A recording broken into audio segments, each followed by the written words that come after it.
best known and most iconic work. Heartline was first released back in 1984 when I was just about 3 years old. The video was filmed at Lympne Castle in Kent and it involved hundreds of extras, suits of armour, swords, saucepans. You will have to read the book to get that reference. Dad's beloved red TVR, which did get a little bit damaged during filming, and a beautiful horse named Eddie. Now, I think this video really is iconic, and I hope that you enjoy it as much as I do. If you're sitting comfortably, here is Heartline.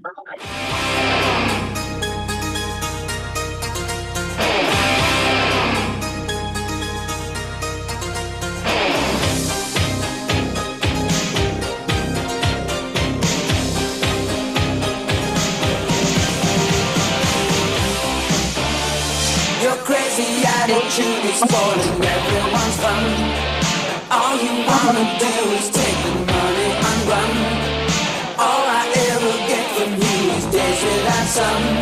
It's much too late to change your mind, the damage is done. I tried to see your point of view, but baby, come on. The situation's vacant now, the season has gone. All I wanna know is why it took you so long. It's much too late to change your tune, I don't like this song. You get your number changed, bad signs, I won't be calling again. Your mind is always engaged. Goodbye. Hearts on the line. Hearts on the line. I'm through with making music on the telephone line. I'll pay the bill, you keep the change. Show me where to sign. All you ever gave me was a hell of a time. It's much too late to change your words, they still wouldn't rhyme. You get your number changed, bad signs, I won't be calling again. Your mind is always engaged. Goodbye. Hearts on the line. Hearts on the line.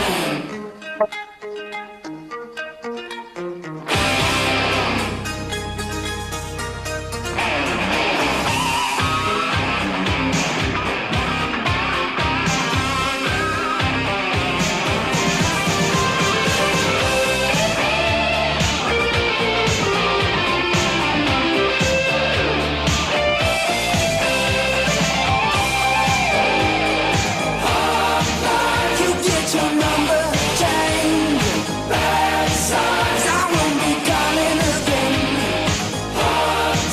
Your mind is always engaged.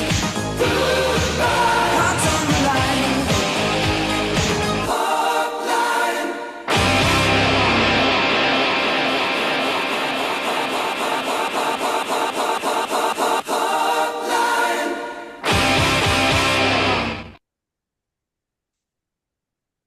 Oh, I hope you enjoyed that. Seeing that video always just takes me straight back to my childhood, and I think it must have just been such a fun day filming that.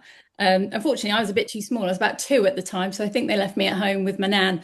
But I always remember Dad telling me one particular story, which was when they were filming the guitar solo on the battlements. It was gale force winds, so what you couldn't see was his manager, Pete Winkleman, lying on the floor holding his legs so that he didn't fall off into the moat below.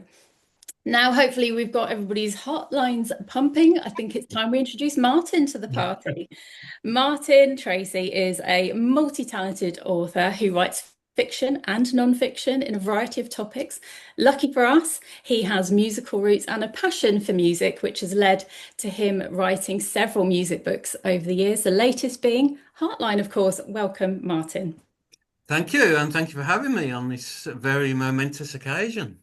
It's great to have you here, and it's great to finally been here. It's been a journey, hasn't it? Now, how did you and Robin first meet and begin writing the book? I kind of knew of Robin, and we were already friends on Facebook, as Robin was with lots of people. He was very accessible, considering the position he had as a musician. Um, but to write the book, it was our mate Vix, who's sitting up in my right-hand corner there. I was working on the Fuzzbox book, so she seemed to be quite happy with what I was doing. Otherwise, I don't think she'd have said to Robin, I've got a guy who could help you with your biography. Um, and obviously, what we had in common was two West Midlands lads, two lads who liked ale, two lads who liked our music. So it was it was set up to happen really, and yeah, so that's how I got into writing it. Obviously, we sadly lost Dad a year ago in April 2024. Mm. How far into the book were you when he died, and how much input had he had already by that point? Yeah, we'd got to just approaching chapter 5, agonizingly just short of the flipping Heartline Dangerous Music era.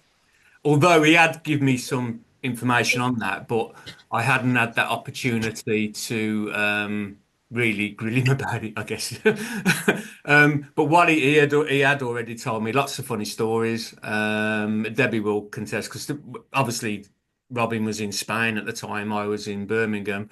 But by the powers of technology, we connected that way and had Zoom meetings. And he told me all the good stuff that's coming up shortly about the Phil Lynott, Thin Lizzy thing, um, working with Rothschild, which we've got Rocky on the call here. Lots of stories about getting drunk with David Byron and Daniel Boone, and getting arrested in riots and police and wearing policemen's hats and all sorts of things. So we had a lot of. I managed to get a lot of good gems out of him.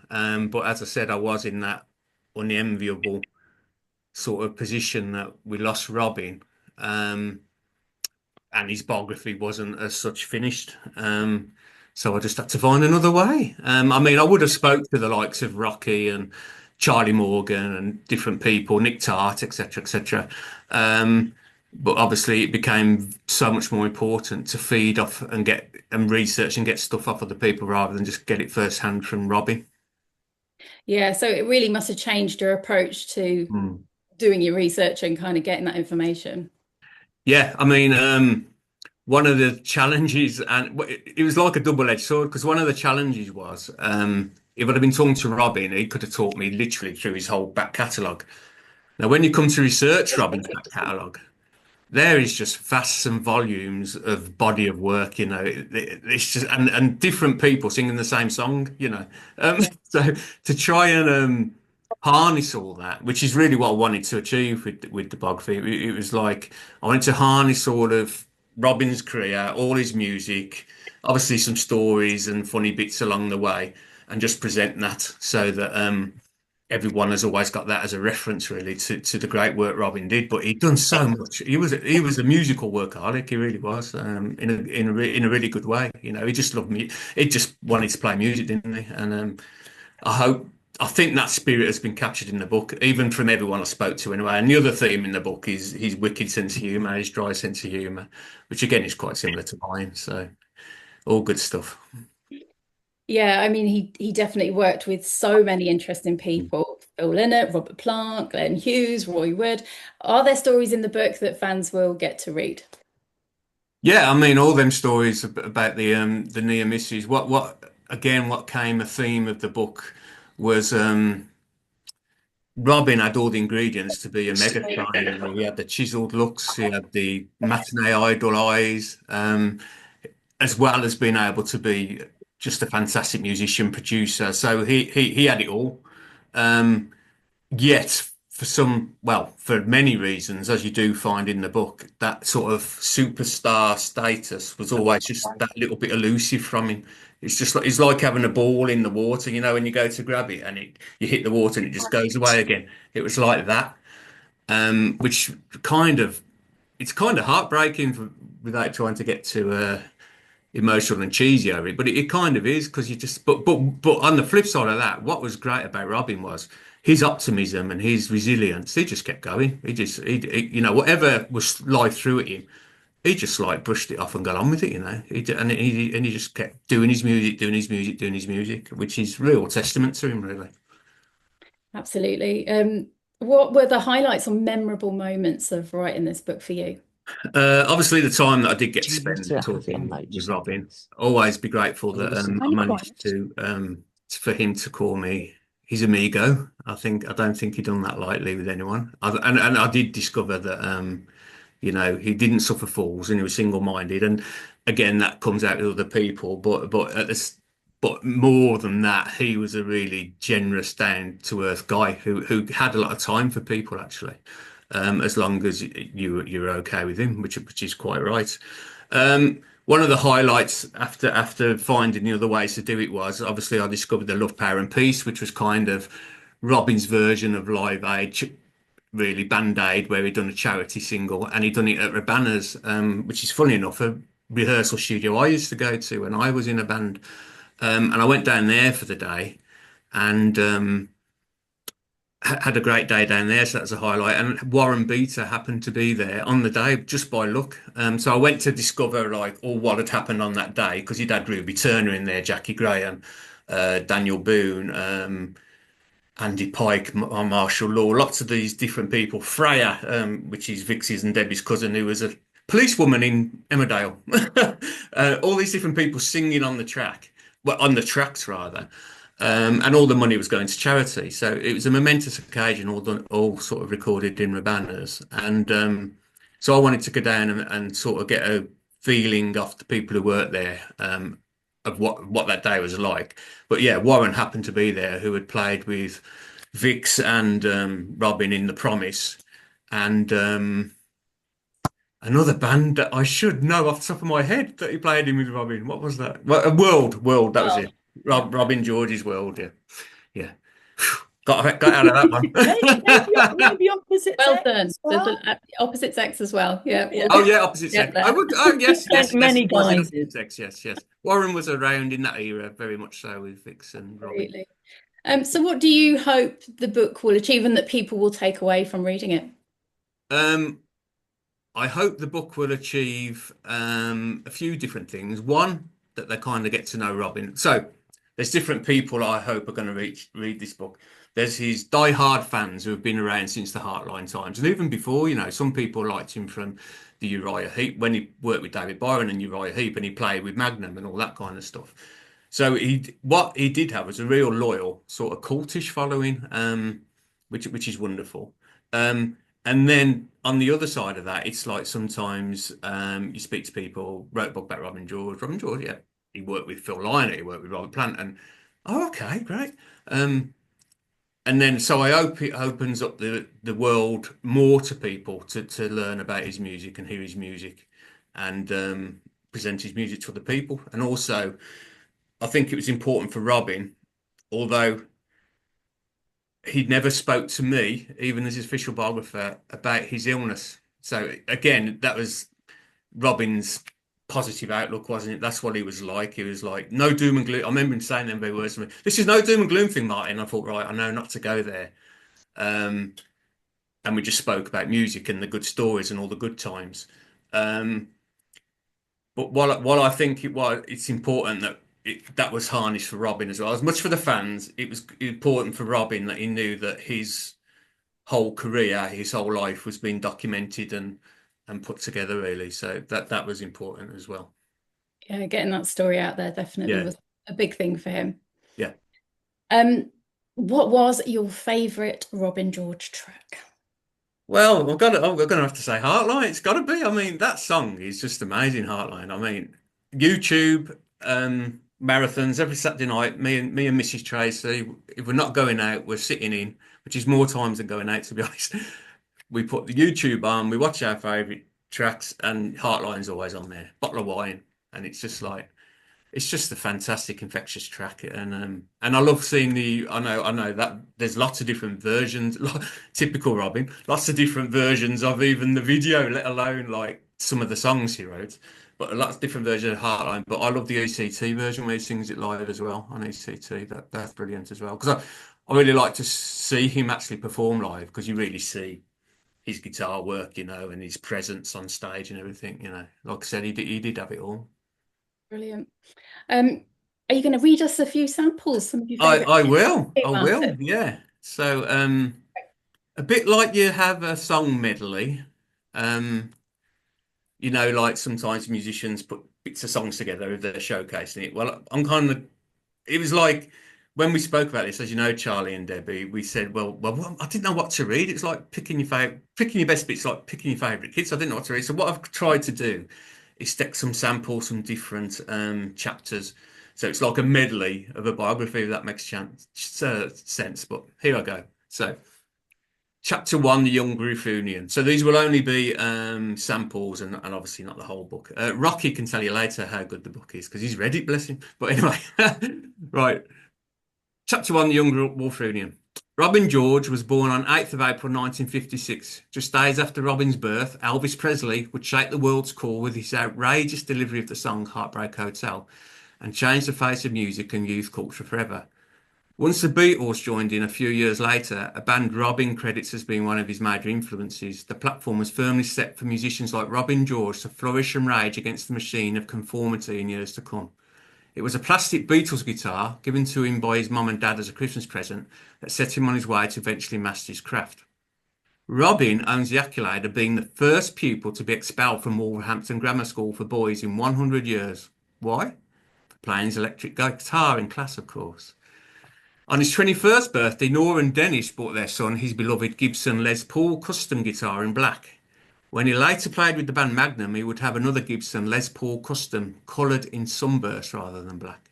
In time, Robin became so synonymous with the BC Rich Bitch in particular that the BC Rich Bitch company presented him with two guitars to thank him for the prominent use of his signature guitar in so many of his own marketing campaigns. The single Too Late kick-started a 12-inch EP cum album of six-track called History, released in 1983. The cover of History was taken by the great Finn Costello, who has also photographed the likes of Eddie Van Halen, Bruce Springsteen, Tina Turner, Ozzy Osbourne, and so many more rock giants. In its rawest form, the photograph appeared on the cover of Kerrang! Magazine, issue number 51, and tricks the eye into thinking Robin is standing on the slant of a rock, or perhaps a mountain top or verge. In actual fact, Robin is photographed standing on top of a heap of rubbish. Robin explains. Finn literally always wanted early morning light for his photos, so we went to this rubbish dump in rush hour and buzzies were going past. People were looking out the buzz window, seeing this guy playing guitar in a rubbish tip. Nevertheless, despite the challenging environment, Robin manages to look every inch the archetypal, posing 1980s rock star of the time, complete with guitar in hand, sleeveless leather jacket, boots and jeans. Oh, and the obligatory pout. Chapter 5, Dangerous Music. A sounds review from the archives of one of Robin's shows, penned by the renowned Mary Ann Hobbs, no less, dated 8th of December 1984, 4 years to the day of John Lennon's tragic death. The headline is Gorgeous George, a headline often provided at the time for Wham's George Michael. Hobbs raves about Robin with his vivacious Munro pout, bowy cheekbones and wildcat eyes. Hobbs paints a picture of a bare village hall with minimal lighting, filled with hard-to-please headbangers and bikers in attendance. However, despite the pretty boy looks, Robin is massively accepted and storms not one, not two, but three encores. Heartline is referenced as a raunchy new single in Hobbs's assessment. A generous size photo of Robin in action at the gig completes the more than favourable review. Chapter 6, Bassman and Robin. Whenever I spoke with Robin about Phil, I always got a clear feeling from him that he was proud to have been connected with the adopted Irishman. His tone, however, always seemed to be laced with a distinct sense of loss. This is Robin's words now. I first met Phil at the Lafayette in Wolverhampton when Lizzie played. I was leaning on the bar and he started chatting to me. The Lafayette hosted all the great rock bands and I had a residency there. He saw me perform and he told me that he really enjoyed my set. I said I enjoyed him and Thin Lizzy. The next thing I know, I was being auditioned for Thin Lizzy and I practiced the Live and Dangerous album all night. I didn't get the job. Snowy White got it. So that was that, I thought. But later, when I met up with Phil again properly, he told me that he had really, really wanted me in the band. So I started staying in his house, writing and recording. One of his girls said he was thrilled to work with me, which was nice. What we was writing was superb. Then just before Christmas, we listened to the tracks on the way to the station. He said that he would work on them over Christmas and he asked, can I hang on to the tape? So I agreed and we planned to meet up again after the break. Then we lost Phil and then the tape got nicked. The tape really has disappeared into the ether. Allegedly, some lady in Sweden has it. She won't let it go, but there are lots of rumours as to where that tape actually is. All is not lost, however, as Robin appeared on Phil's final single 19, incidentally produced by Paul Hardcastle, who had previously secured a #1 hit with a totally different type of record bearing the same song title. Subsequently, Phil asked Robin and Brian Downey to help reform Thin Lizzy. Chapter 9, Haunted and Overcome.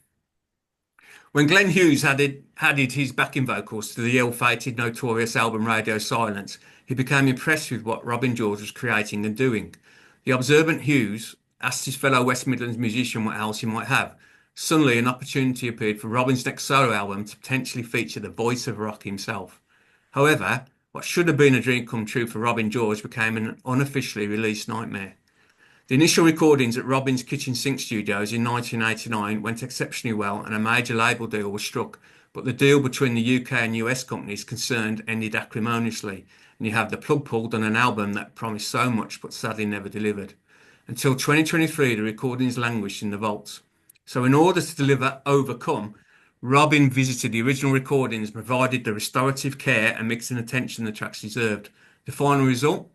Well, the album indeed overcome the odds to finally exist and earn a release on Cherry Red Records' H&E label, with its first pressing selling out overnight. Robin naturally plays guitars on the album, but remarkably also bass, keyboards and drum machine parts. Chapter 10, Red for Danger. Enter Led Zeppelin's Robert Plant, the charismatic frontman of Led Zeppelin, in his little introduction. During one of our chats, Robin recalled the magnitude of the collaboration. I had Robert coming round to my house and singing, Robert Plant singing my songs, bloody hell.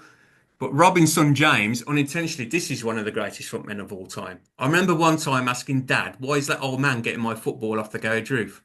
My dad was rightful to shut me up, as that old man was Robert Plant, who was visiting my dad's studio that had only recently been completed.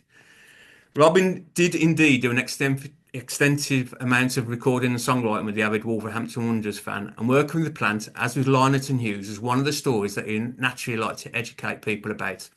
He particularly elaborates on the experience of Good Factor in one of his final interviews recorded in 2023 for the Classic Rock podcast, speaking to Tim Capel. Again, these are Robin's words. He recorded a load of songs in my studio. Anyway, it got burgled and they took all of the cassettes and I bet they just binned them. The only thing that exists is a track called Red for Danger. Robert Plant did release Red for Danger later on 66 to Timbuktu, telling Robin that the royalties would buy him a new house. Robert kept his words. The royalties were all good for Robin. Let's have a little bit more insight from James, Robin's son. I got to attend some great gigs, too many to mention, but one of my favourites was Monsters of Rock, Castle Donington. I was a massive AC/DC fan and my dad had arranged to take me along with some of his road crew members to see them there. Before we went to watch them, we were in a busy bar area and my dad was talking with Lemmy from Motorhead. Lemmy decided to playfully smack some girl on a leather-clad arse cheek. It was a good old smack that everyone heard. She immediately spun round and was enraged about it. Lemmy immediately pointed down at me, laughed and said it wasn't him, but me that had smacked her. Somehow that was okay and we all got away with it. And I even got a kiss on the cheek from said girl. Cheers, Lemmy, ultimate wingman for a 9 or 10-year-old me. Robin was once linked to joining the global pop superstars Duran Duran. When original guitarist Andy Taylor quit the band, a clear recognition of Robin having the two key ingredients that Duran Duran would have needed, devilish good looks and an immense ability to play guitar. It's easy to see how the link would have been made, and if being in Thin Lizzy would have boosted Robin's career, exposure in a band like Duran Duran couldn't have done any harm either. A great prospect all round and something that on the surface looked like a win-win situation for man and band. It was great publicity as the Sun newspaper ran a story in the bizarre showbiz column with the headline, Duran bust up puts Robin in Andy spot, claiming in the associated article that Robin had indeed replaced Andy. Press manager Roy Cook remembers journalists camping in Robin's Wolverhampton garden.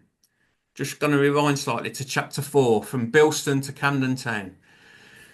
Robin's reputation as an engineer and producer was ever growing, and the big names kept rolling his way, including the heavyweights of his region, and they don't come much bigger than Slade's frontman Noddy Holder. Robin and Noddy used to drink in a pub in Bilston, affectionately known as the Trumpet, but Noddy had also turned up and recorded a session at Raymond Froggy's studio, where Robin was chief engineer. Noddy had also brought along a female vocalist called Rachel to complement the laying down of the tracks.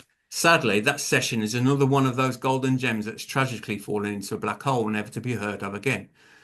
Noddy was amazed when Robin explained in the bar of the Trumpet that as an engineer he had managed to drop in a note on the vocal track of Rachel's session to perfect and supersede delivery of a wrong note. Only the one note, mind, so not a bad recording by any means. These were the days before I remember, and the skill of the engineer was nothing to be sniffed at, although this practice was nothing new and it was being done at recording studios everywhere. But for Noddy, it was a new thing. He was absolutely amazed. I didn't know that Yao could do that, he cried excitedly. This led to an assumption of two things. Either Noddy, on making a mistake during a vocal recording, would go on to record the whole song again, or what was more likely was that Noddy was a one-take man who recorded tracks live. Robin's money is very much on the latter. To me, every song he must have sang with Slade and since must have been recorded live. Incidentally, Raymond Froggett's recordings on Sooner or Later are also done in one-take live sessions. Robin confirms. His whole album was sang in one go. That's a vodka in one hand, a microphone, and that was it. Robin remembers the experience of producing doom metal band Witchfinder General. In those days, we would spend just 6 weeks to cut a whole album, which would never happen today with auto-tune and all that bollocks. They were Robin's words. Richard Jennings, another guy really into his music, reflects fondly on crossing paths with Robin and tells an amusing story. Robin mentioned he was selling his vinyl. Long story short, I bought them off him lock, stock and barrel. The one that made me laugh was an LP he had engineered, Death Penalty by Witchfinder General, which features a topless young lady on the front cover, obviously the subject of a witch hunt. Robin signed it right across her boobs. He had a cracking sense of humour and ruined a bloody good photo. On that note, I think I shall leave my reading there. Well, that was a very good medley, Martin. I enjoyed Thank those. you. So I think next we've got a little video to play of Robin with the man himself, Phil Lynott. Yeah, so I spoke briefly then about the connection with Phil Lynott, and Razzmatazz was a 1980s kids TV show, which was, although it was a kids TV show, it was able to attract like big stars of the day. This video you're about to see is the final collective display, and Phil and Robin and Brian Downey together providing a joyous yet agonising insight of what could and should have been, i.e. the revamped Thin Lizzy, with Robin now in his rightful place alongside Phil, as Phil had always wanted. Robin is clearly having the time of his life. This is also Phil Lynott's last televised appearance before his tragic death. So just bear with me. This is where I need to try and share my screen. Da, da, da, da.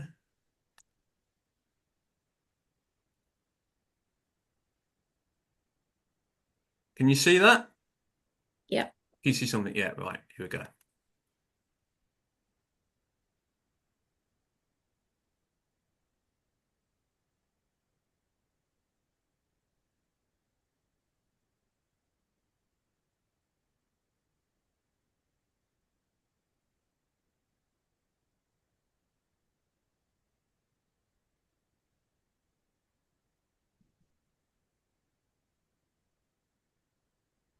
Can you hear the sound, guys? No. No. Right. Okay. Let me try again. Shall I try this end? Let me try one more go. Yep. Might have been my speakers weren't loud enough.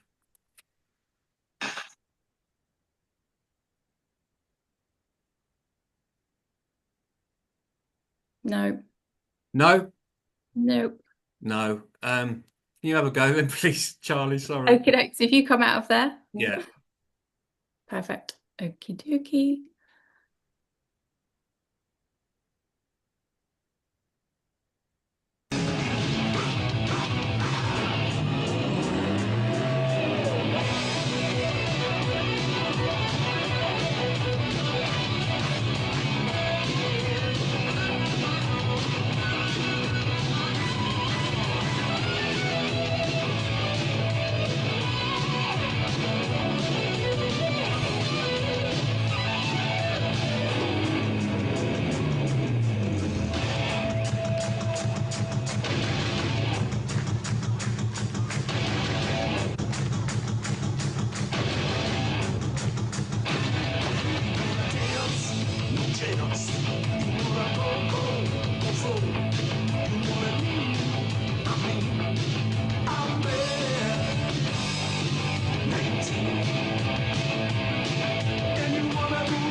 Yeah, crazy to think that that was his last public performance.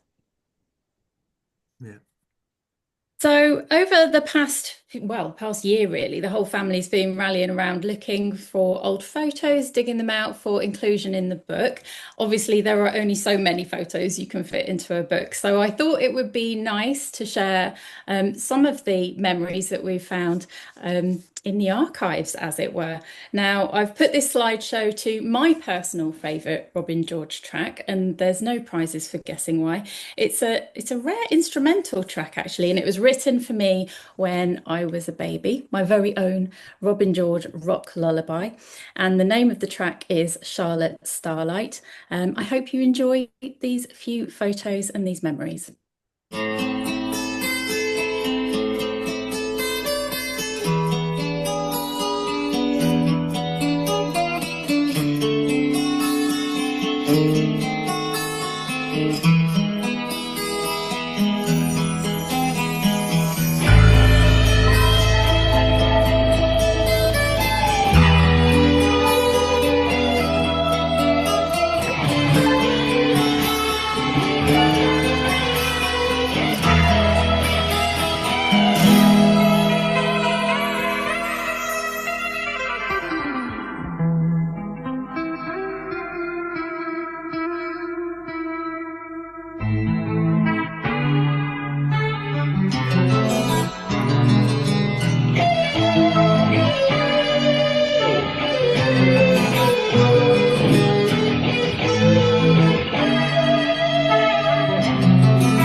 So, next up, I think it's time to talk to some of the musicians who worked with Robin over the years. We're really lucky to have a few guys joining us tonight who are willing to come on and speak about their memories and times with Robin. Vix, I'm going to come to you first, if that's okay. We've got Vix, who you will know from Fuzzbox. Hi, Vix, how you doing? Hello. Yeah, good. Thank you. Yeah, it's lovely so far. Fantastic. Thank you so much for coming on. You of course knew Robin for many, many, many years, and in many different guises. You did so many different projects together. You actually wrote the foreword for the book. So first of all, I wanted to ask, how did that come about?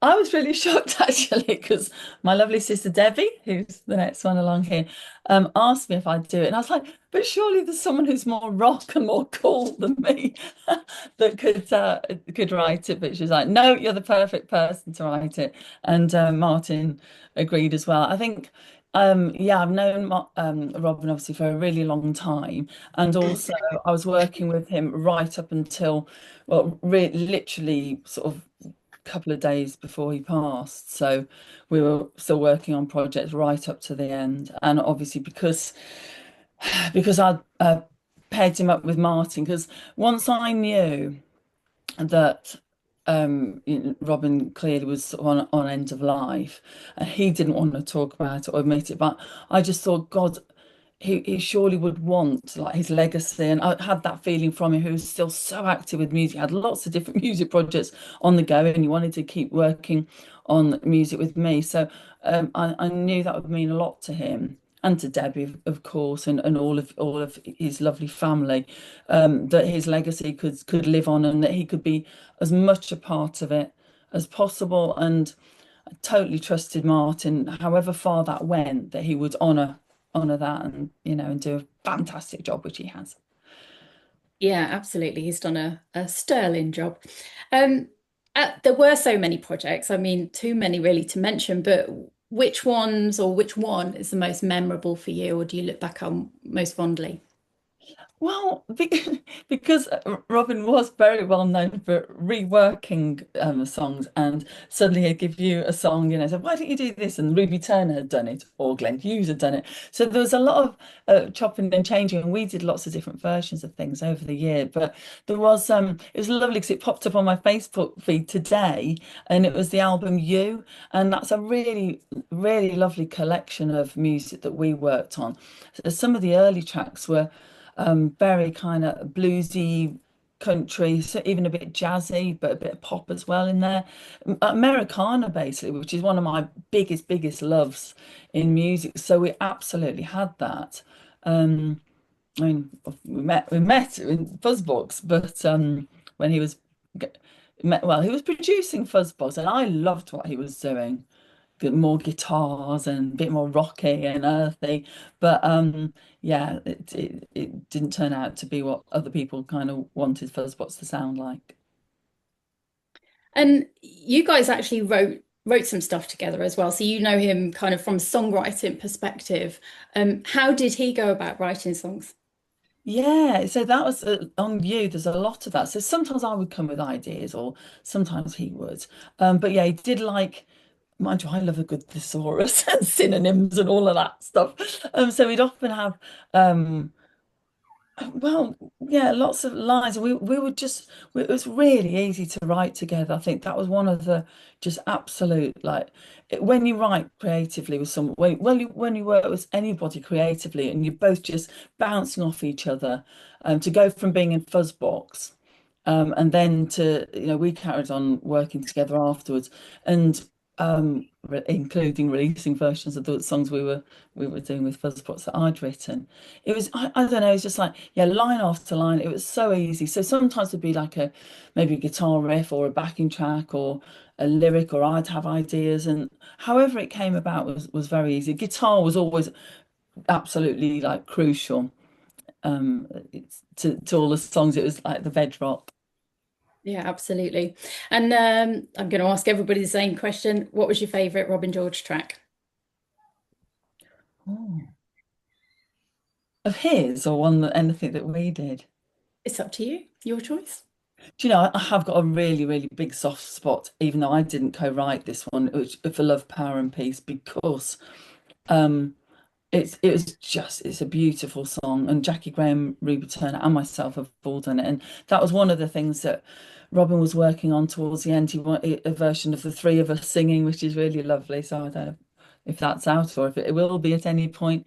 But it's a big charity event. I was teaching a lot in schools at the time, and I had my choirs, which were singing stars, and I dragged all of them along, which they loved. So it was a great experience for them to come down to the studio, and record in a professional environment. Lots of people involved. So that felt really, really special. Brilliant stuff. Thank you for sharing that, Vix, with us. Next up, we're going to have a little chat with Rocky Shades. Hello, Rocky. Rocky Hello, how is you doing? from the band Rothschild, and you know Robin really as a producer because he was producing your album Stack Yeah, well, Attack. we Is knew that him as right? originally as a producer, but obviously because we spent a lot of time in the studio with him, I felt afterwards he was more of a friend. Because when you go into the recording process and you reach the end of what's supposed to be your recording day, it's quite easily then to clock off and go and do what else you sort of do on the night time. But Robin wasn't like that. He'd suddenly say, right, we go into the studio now and now we have a wind down and we get the beers out and we start chatting and having a laugh. So all of a sudden this working relationship suddenly becomes like a group of mates, literally just having a great time. So my recollection about Robin is, you've said it earlier, what a fantastic sense of humor.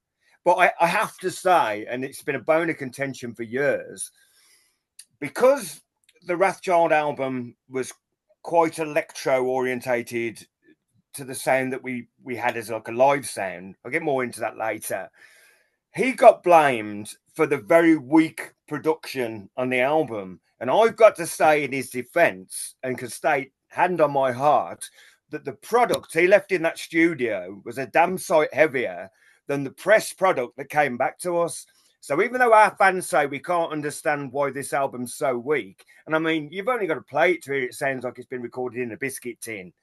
That was not his fault. I think there was a lot of cheap pressing plants used. And I remember the first copy I heard of our product coming back was not the copy I heard in the mixing down room. Now, I'm not technically minded. I'm not a techno geek, so I don't know what they did to it. And I've been scratching my head ever since. But I'll defend him to my last breath.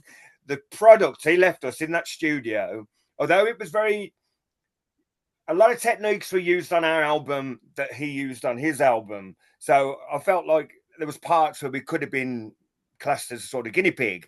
But I didn't mind that because the fact that we were doing something new gave us a bit more of a step up in the interest in the product. If we would have just gone in with the budget that we had and done the album like everybody else did their album, it would have just come out ordinary, bland, overlooked, drop kicked over a fence. As it was different, but what came back destroyed his work, and I could never understand why he put up with it. I don't know whether it was a record company thing, and no one's been able to explain to me to this day, but they all totally agree that what was left in that studio on the last day when we said that's the product was not what come back. Mysterious indeed. But there was lots of funny memories that you shared in the book about that time together in the studio. Yeah, he was our teacher basically. He was our father figure to reel us in when we became naughty, inverted commas.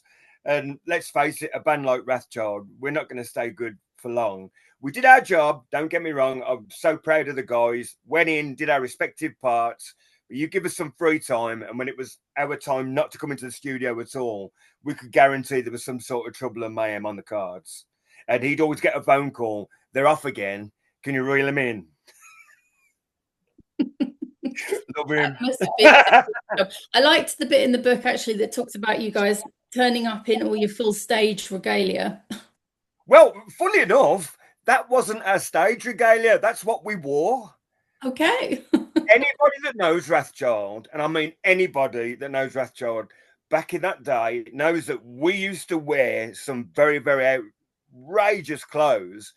We'd then turn up at a gig and then get changed. So we used to look really, really outrageous and then get changed. And anyone that knew us back in the day will verify that for you. Brilliant. So it was the case of we turned up in full regalia. We just turned up. That's how we looked. Just the look. Brilliant. I love it. Do you have a favourite Robin George track? It's got to be Heartline every time. It ticks every box for me. It's not my kind of genre of music, if I'm totally honest, because I was actually into the punk rock. I'm into the more aggressive stuff. but it ticks all the boxes because it does what it's supposed to do. It's got an infectious chorus. It's got a fantastic riff. It's played by a guy that looked like he was just beamed down from heaven. You know, that man is not human. He's a god. He would like that. Have we got Warren here? Is Warren Beater in the house? Do we know? No.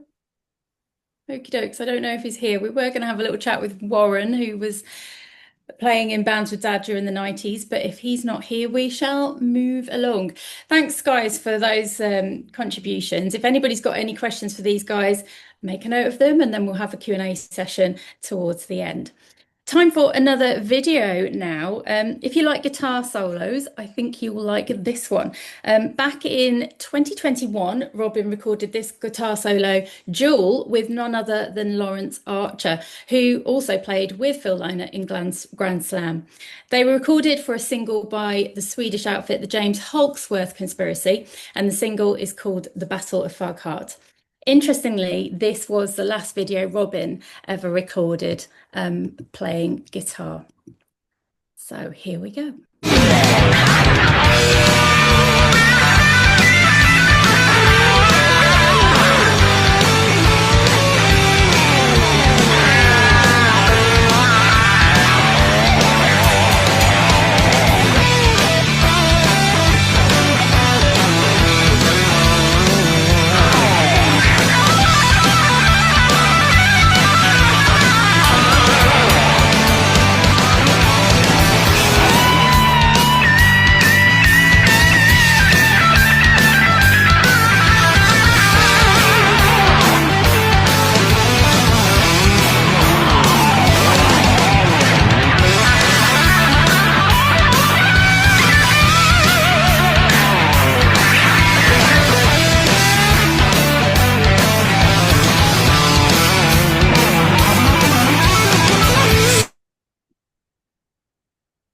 Okie dokes. Next up, we're going to speak to Debbie, all the way from Spain. Debs is Robin's wife, and she's going to share a few of her memories with us this evening. And I believe in Spain tonight there is a fiesta going on. Is that right, Debs?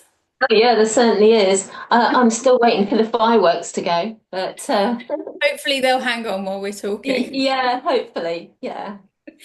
So I suppose the first question I have to ask is, how did you two meet?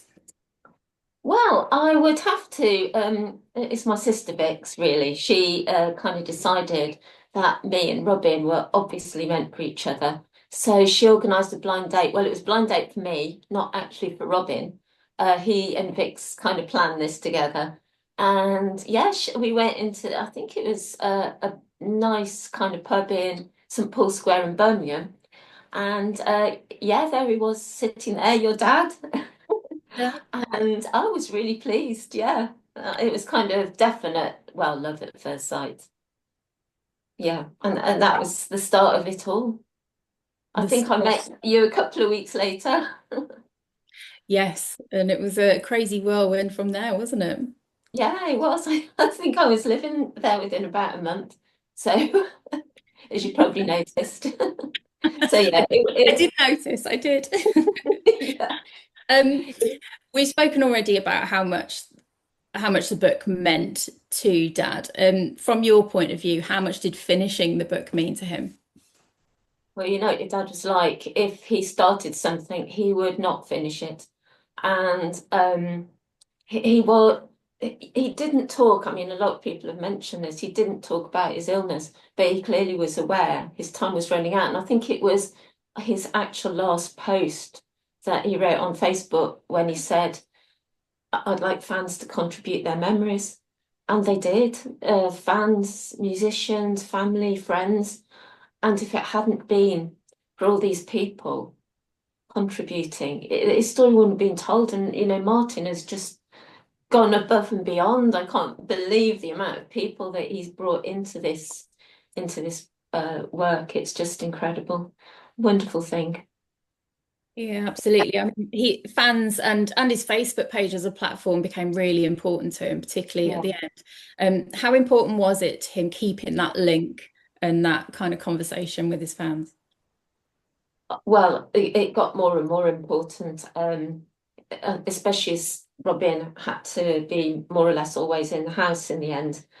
And the fact that he had these Facebook friends who became like real friends. You know, he was so much in contact with them, especially from the Christmas before when he kind of realized, yeah, time's running out, and he started to post his history. Um, and it wasn't long after that when he started, he'd obviously got it in his mind that he wanted to tell his story, the whole story, not just Hotline, but was like 40 years, more than 40 years, nearly 50 years. He wanted all that told. And yeah, it's very important to him. It kept him going, that's for sure. Absolutely. Absolutely. Now, he really liked auspicious dates, didn't he? And April was a big month for Dad. It was his birthday and it was your wedding anniversary. So it was really important for him to get the book launched in April, which Yeah, Martin just did. managed to do by the skin of his teeth on the 30th Yeah. of April. We couldn't obviously get this organised in time for April, so we picked the 14th of May. And you were telling me the other day that actually that's quite a special date in your history as well. It's the date that we first drove into Periana, where we've lived for the last 18 years.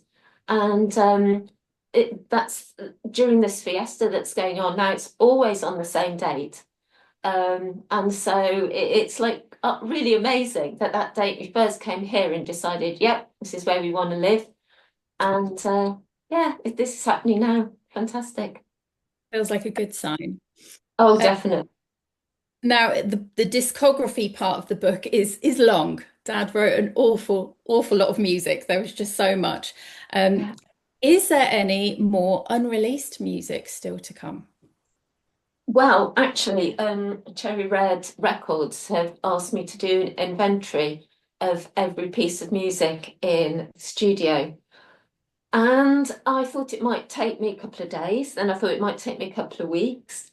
And there is just so much stuff. There's DAT tapes, cassette tapes, um, 2-inch tapes, there's CDs, there's files, there's thick stuff on computers. It's just like there's so much. So Roy's actually helping, his press manager, uh, Roy Cook, is helping as well. But we're just trying to get it all together because Cherry Red want to put out a box set, which will be, I think, about 5 CDs going from the beginning to the end of his career with like extra tracks that I should find. And I am finding a lot of versions, a lot of different songs, but who knows how many. It sounds like It he's going sounds like to continue to keep busy. Yes, he does, and he has an unusual filing system as well. I can only imagine. Debs, what would be your favourite Robin George track? Oh, it's so difficult because I've lived through, ever since Crying Diamonds, I've lived through every track. And of course, your dad, he didn't play old stuff. So the last stuff we were listening to together was Dangerous Days, which hasn't really come out yet. And I think it will be in the box set. But it's probably Rainbow Ridge off that. It's just such a beautiful track. It's just like about he found paradise here, and it's really bluesy, and guitar solo is just gorgeous. The words are beautiful. It's yeah, I'm going Rainbow Ridge. I love that.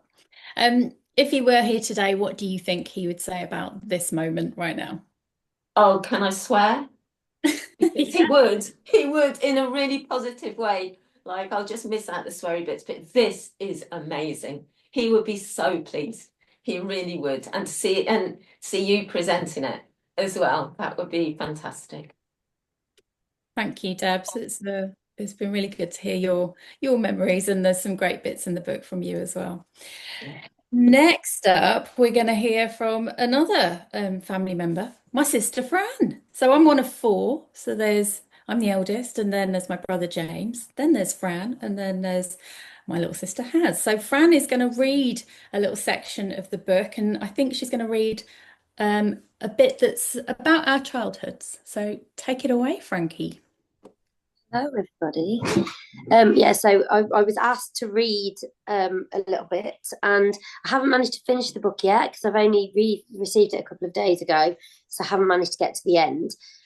So it took quite a bit of deciding which bit to read. I've gone back and forwards, and I decided that this bit that I've chosen I think, is the most appropriate. Nearly included the bit about James. So it's a good job that I decided not to, actually, because, that bit's done. Already did it. Absolutely. So I'll do my best. Okay. Here goes. Of course, as well as being a talented musician, Robin had also been a son, a brother, a husband, and a dad. The delightful memories expressed acknowledge his role as a family man, just as those do concerning his times in music. The following words from Robin's youngest daughter, Harriet, shine a fitting light. It's been truly touching to see how much love and respect people have for my dad's music and career. I've read so much about his work with incredible artists like Phil Lynott, Robert Plant, and Glenn Hughes, as well as the impact of Dangerous Music and his hit Heartline. But for me, beyond all of the amazing things he achieved in music, he was just Dad, the man who made our childhoods fun, who filled our lives with music, and who had the incredible spirit and energy that I still feel around me today. Being responsible for fun childhoods is as important as any number one hit single. The fun was underlined by the playful nicknames he gave, such as Haz or Hazza for Harriet, or Franny Frudel for Francesca, and Robin also gave the girls names that could translate into boys' names, Charlie, Frankie, and Harry. Hazza was his favourite to use for me, Harrietta. Even up until my last visit to see him with Charlie this past summer, he called me Harrietta too. He had a real knack for making things fun when we were kids. He went as far as picking out ridiculous songs that featured our names. Mine was Hurry Up Harry by Sham 69. I just played it on Spotify and it put the biggest smile on my face and tears in my eyes. I haven't heard it in so long, but it's absolutely ridiculous and so perfectly his sense of humour. As well as not having any choice about being subjected to their dad's sense of fun and humour, the kids also had little choice in the music they listened to. It's hard for me to pick a favourite of his music because we spent years listening to his music. He didn't play a lot else, explained Frankie. I'm not going to lie, it was literally his music. So we'd be driving and he'd be listening back to everything. It was everywhere. We were just surrounded by it. We knew all the words as he'd be playing every song repeatedly, so it's hard to pick an actual favourite. Everything he played would be his own songs because he'd be recording it and playing it back all the time in the car. We'd have long journeys to my nan's house in Wales, and he'd play his music all the way. We'd sit in the back singing along. It would usually be a convertible. He liked his convertibles. He'd have the roof down, and we'd be driving at stupid speed. There's a road called the Dragon's Tail. I don't know if that's the official name, and it's like really bumpy. He'd slow right down to make sure there was no traffic and get full speed and take off over the bumps. We'd be in the back screaming and going, "It's too cold in the back." Every journey was the same. We'd be singing along to his songs and he'd turn down the volume to try and catch us out and check that we knew the words. He did that quite regularly. As it happens, the Dragon's Tail, thanks for letting me know this because now I know, the Dragon's Tail is an official road, an 11-mile stretch with a number of twists and turns which particularly excites motorcyclists and sports car drivers. However, it's not in Wales, but California, USA. Another planted bit of fun by Robin and dad of sports car enthusiasts, perhaps. Harrietta concurs with her sister's memories with similar affection. Another memory that stands out is our weekend drives that we were so fond of, either to Wales or Bridgnorth.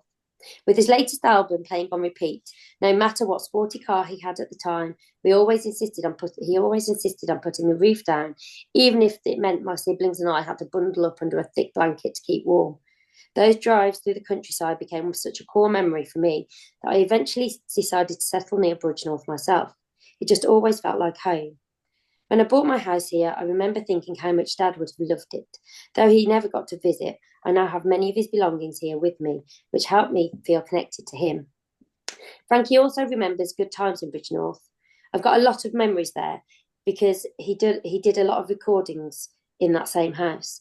I remember in Bridgnorth, me and my sister Harriet would dance in the background. He had 2 rooms which were separated, one for singing and the other one for recording. When he was recording the music, me and my sister would make up dances to the music he was recording. Neither of us are very good dancers. We'd just be stupid in the back room while he was recording. I remember also when I was in primary school in Bridgnorth, and another girl coming up to me and asking me if my dad was in the charts. Your dad's famous. And I didn't know anything about that, and I wasn't aware. So it was back in the 80s, obviously, when this was happening, and I wasn't really born. So I remember I must have gone home and spoke to him about it. And that's when I actually found out that he had been in the charts.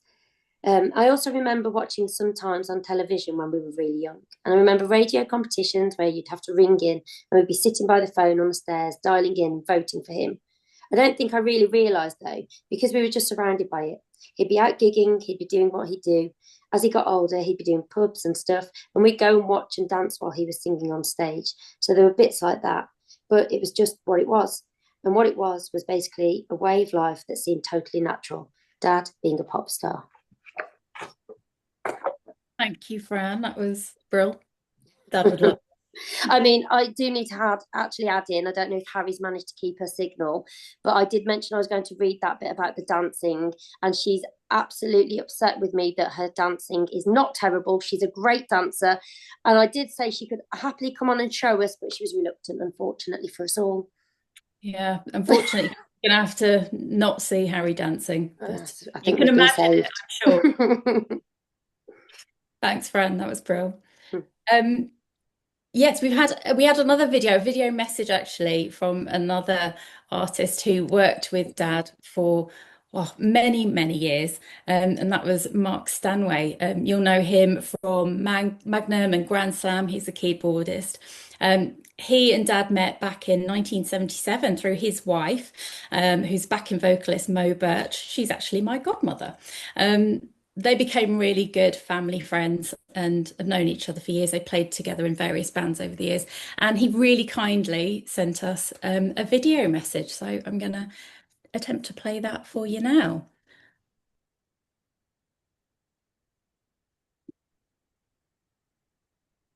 Here we go. Hi there, Mark Stanway here.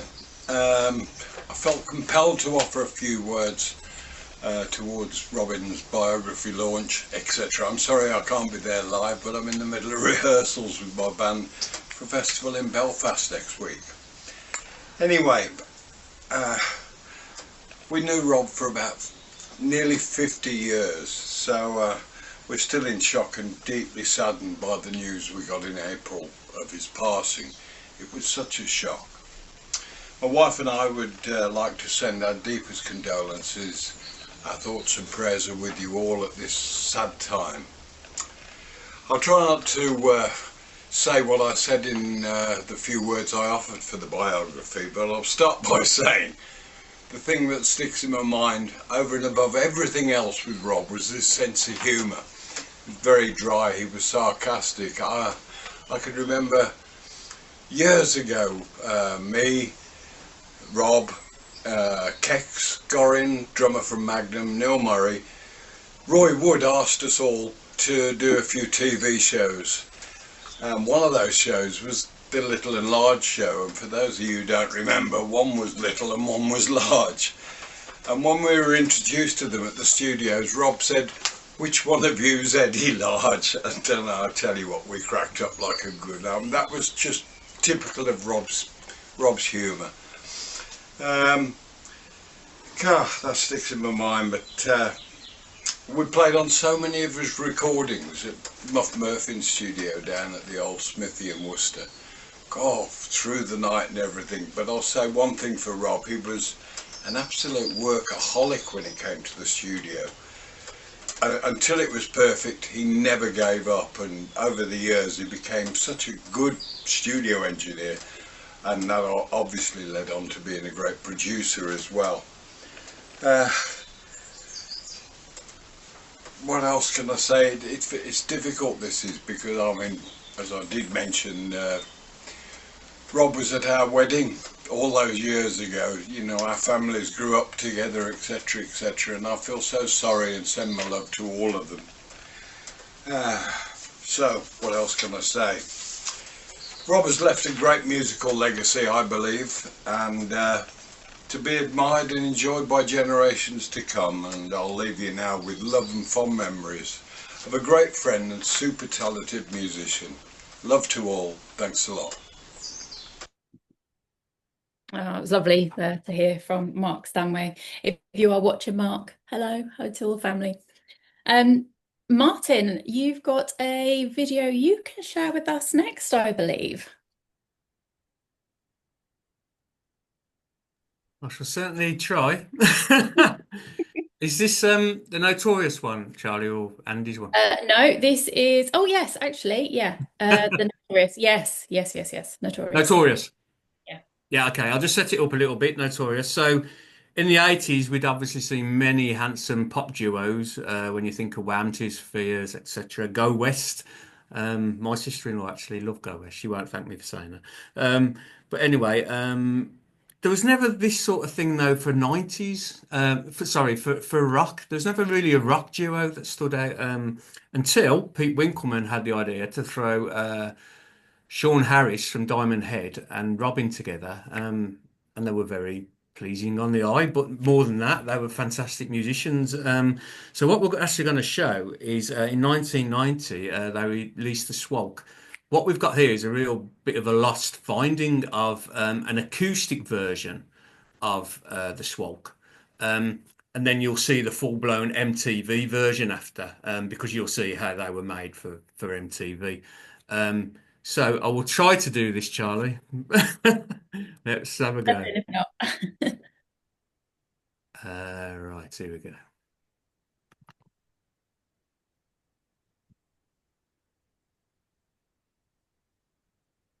It don't matter how. I'm not seeing it. It's all right. You're not meant to see it. Can you see that? Yeah. Right. Now, fingers crossed you can hear it. If it's good to me, you walk this wall, you talk this tongue, you put your mouth where your body has to go. So, can you hear it? It's a little bit glitchy. Is it? Shall I have a try? Yeah, I just because of the two being together, I came in around 56 seconds, Charlie, if you don't mind. Yeah, sure. So I'll stop sharing. Okay.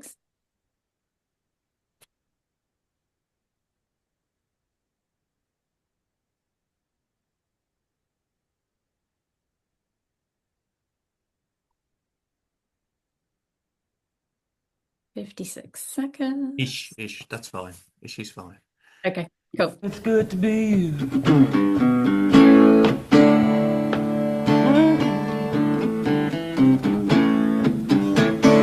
Hey, load up on magnetic love, blue style flame, moving like magic down in the hey, walk sway again.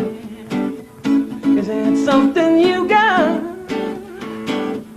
Is it something we found? You can stop the motion of something so good to have around. Are you desperate or cool? Serious or just plain? It don't matter how or who, if it's good to be you. You walk this walk, you talk this talk, you put your mouth where your body has to go. Walk this walk, talk this talk, you got that hook, baby. Let's get cool, ain't laughing now. Go round and round like a top, like a string, spin like a wheel, pop dance by, push up, pull me, and we're vibrating. Is it something you got? That's something like magic, or is it something we found so good that you can't stop? Who got that look? So lift up, you get this rocket off the ground. Are you desperate or cool? Serious, just plain a fool. It don't matter how or who it fits, if it's good to be you. You are the the swamp, and you talk the talk. You put your mouth where your body has to go. You walk the swamp, and you talk the talk. You got that hook, let's get caught. Ain't laughing now. Round and round like a top, or humming like a string. Spin like a wheel, break or pop. Push your pull and we're vibrating.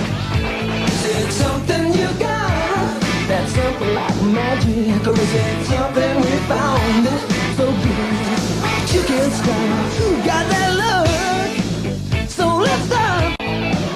You get this rock off the ground.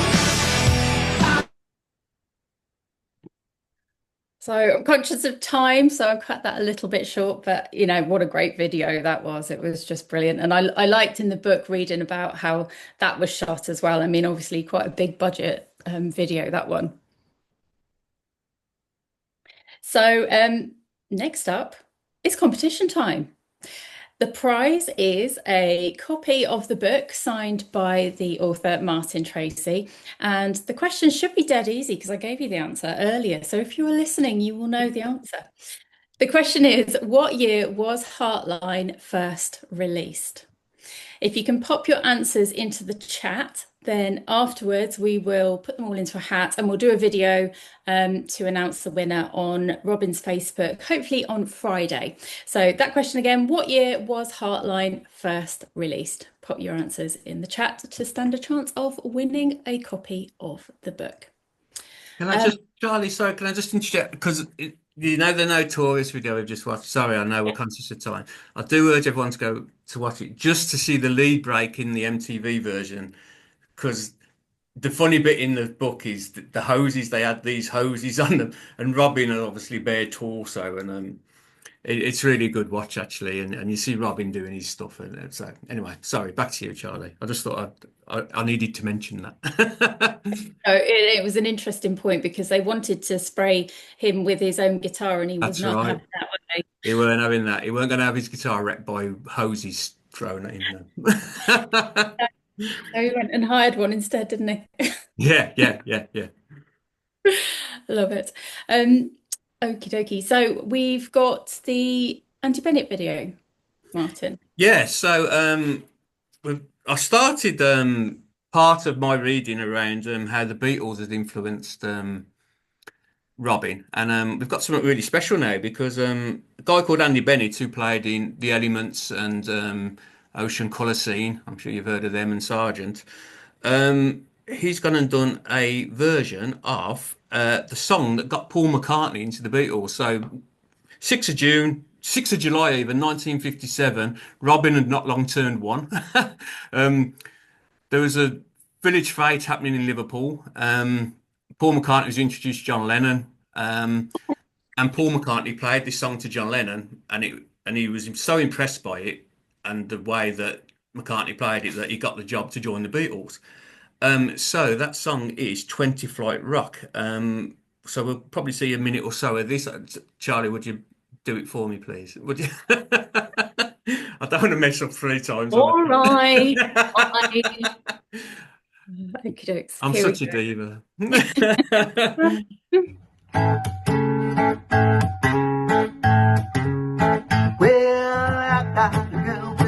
Machine when it comes to rocking, she's a queen.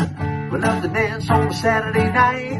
All alone we're rocking all the time. She lived on the 20th floor of town. The elevators are broken down, so I walk on to the 354. It's 5, 6, 7, 8, 5 more.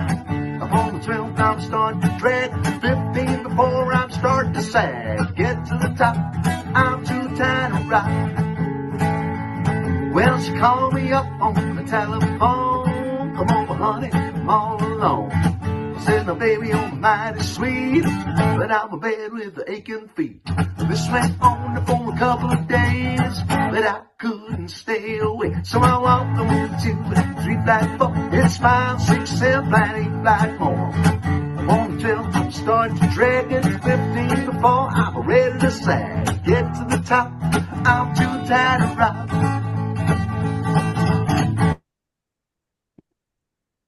Well, thank you, Andy, for sending that video for us all to enjoy.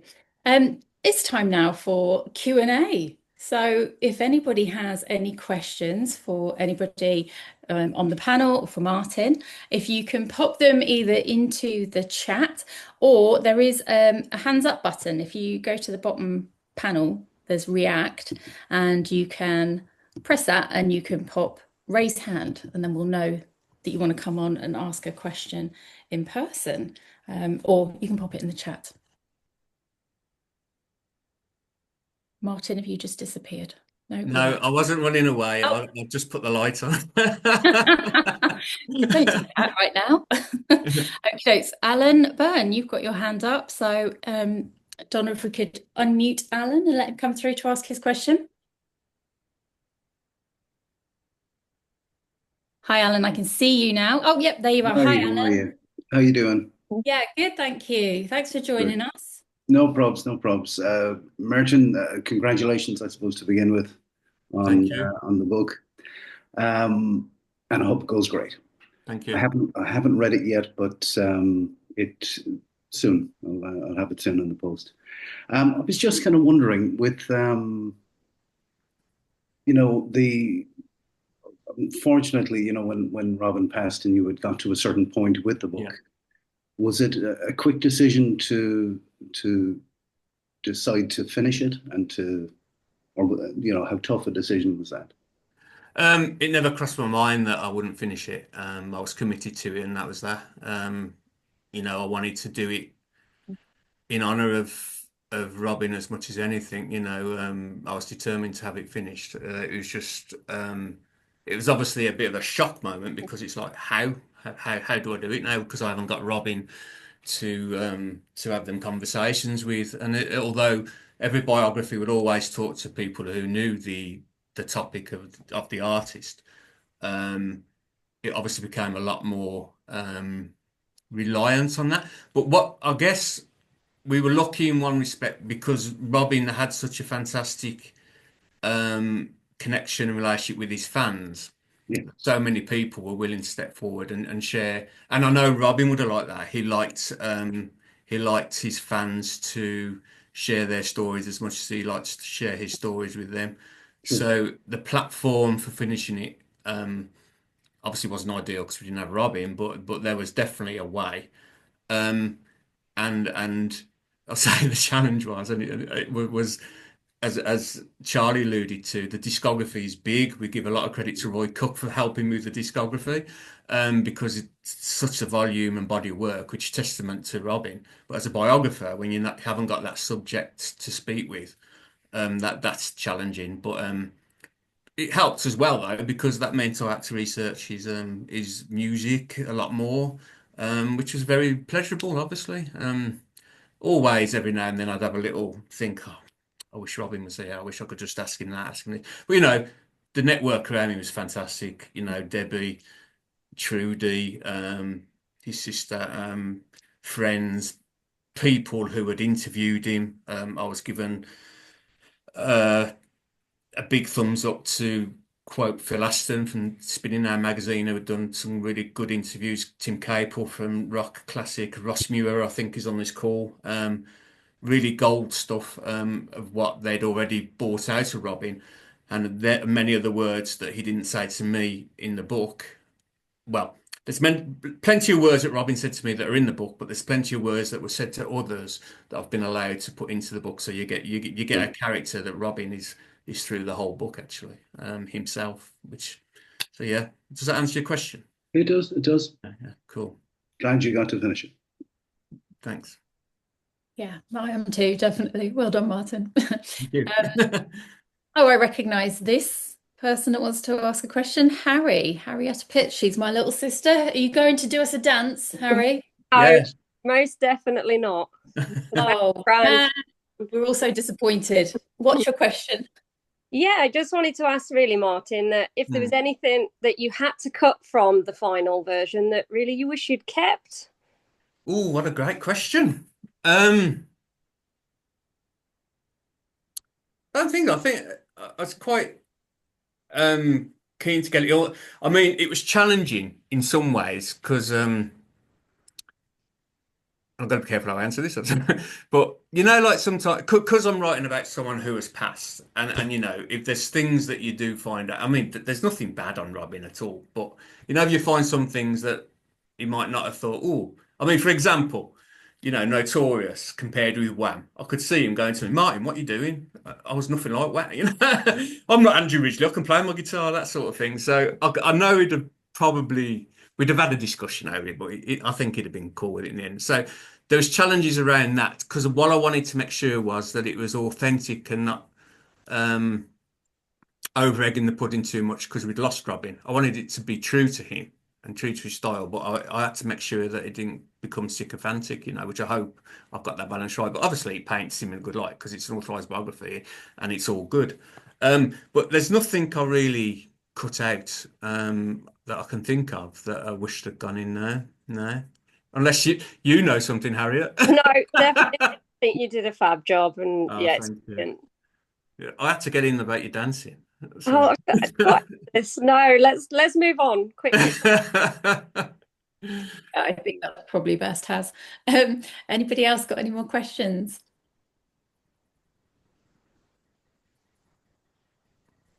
Any more? Vix has got a hand up, I think. Yep. Hi, Vix. Hello. I was just going to add really that I genuinely don't think that Robin minded at all that the book was going to be finished, by other people's contributions and by Martin. I mean, he was very nonchalant about it, really. And he said, "Oh, well, it's all out there.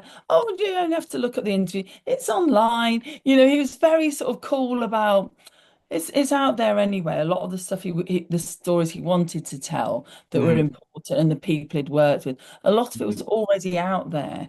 So he seemed completely comfortable with that. So I don't want people sort of thinking that from his point of view. I mean, Debbie, you may know different, but he certainly you just go, oh, Martin can do it. He's a smart guy. He was really, really happy with what Martin was doing and what he would do in the future.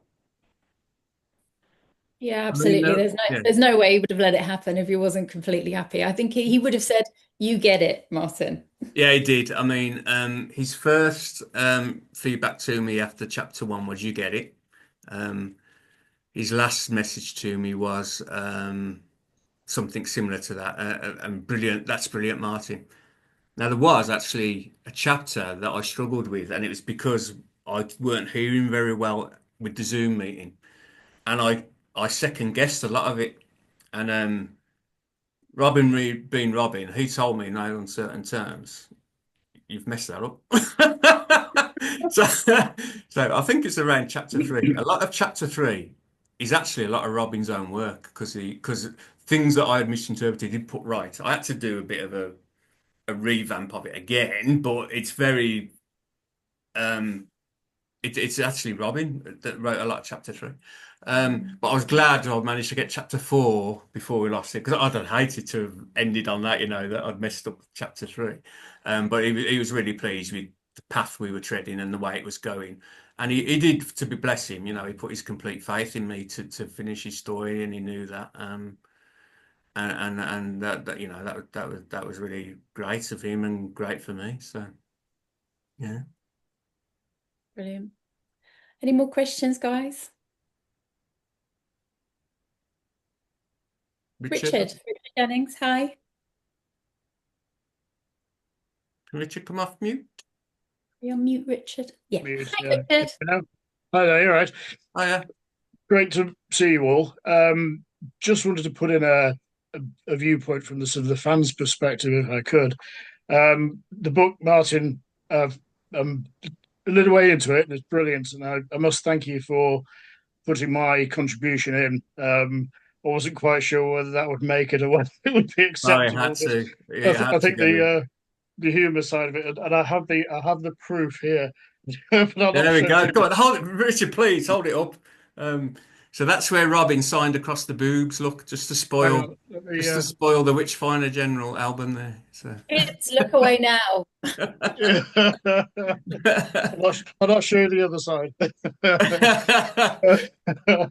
But I mean, I met Robin quite a few times when he supported. I think it was RAO Speedwagon at Newcastle City Hall, but most notably when we had a rock sock at Newcastle Poly back in the 80s. And I was, I think, the secretary, and we were lucky to have him play at the Poly. And I'm looking at the dates. I've still got the poster. Uh, Friday the 8th of November, 1985, My which was good enough birthday. to sign, and Keck Scorer and the rest of the band. And he did us the honour. I think I mentioned that he became the honorary president of our rock sock, Yeah. which for us as a sort of small group of sort of rockers their formative years, it was great, and what a gentleman he was. Always had time for you whenever I met him. And fairly recently, I found a piece of rock history. Oh wow. The Fabulous. BC Rich Bitch guitar, which I polished up because it was it was a little bit tarnished. But yeah, I mean, I met him when he played little pubs as well. When he played with Pete with Wasted, and he played at Trillions in Newcastle. But yeah, I just wanted to say from the fans' perspective, it was a pleasure to know him. I was lucky enough. We kind of had a bit of banter, and I ended up referring him to as Mr. President for the rock sock, and that kind of carried on into sort of the latter years. But yeah, it was just such a shock, such a shame. And there's the odd musician who you really it really hits you hard when you hear the sad news, and that was one of them. But it was, I must say, it was an absolute pleasure to have known him, and some fantastic music. So I'll leave you with that. Thanks Oh, for thank you, Richard. what you mentioned Pete Way there. I think what Frankie didn't mention earlier, which I'm going to mention, she was like Pete Way's and Robin's taxi driver for quite a lot of the time in Damage Control, weren't you, Frankie? Where are you, Fran? She's muted, bless her. Yes, I was. I did. Yeah, I did a lot of driving them around to various restaurants and pubs so that they could have a drink and I could eat nice food. So it worked for us all.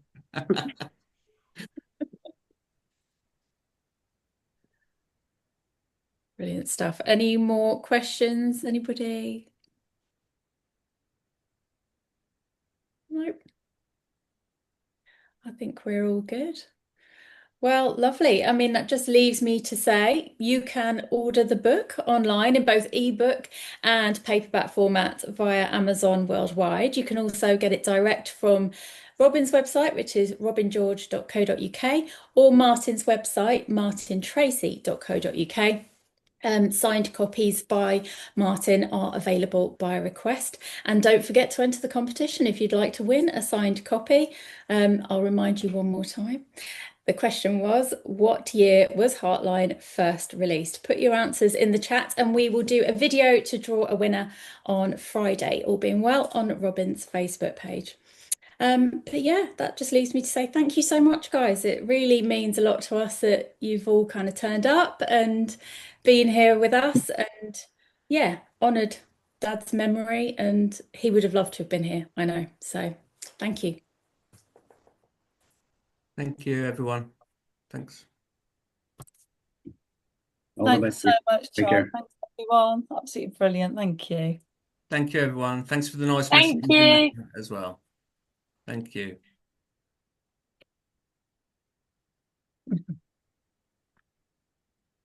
Thank you. Thank you. Bye bye.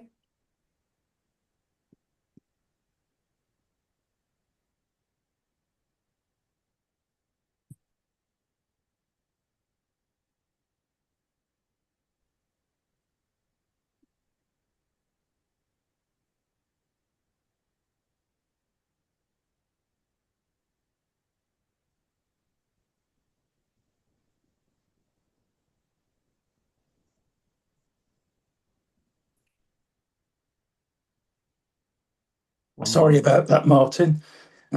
What was that? I said, I'm ever so sorry. I suddenly realised I was That's right, driving going, it started at 8 o'clock. That's right. It's been recorded anyway, and it'll be put on Robin's Facebook, so you can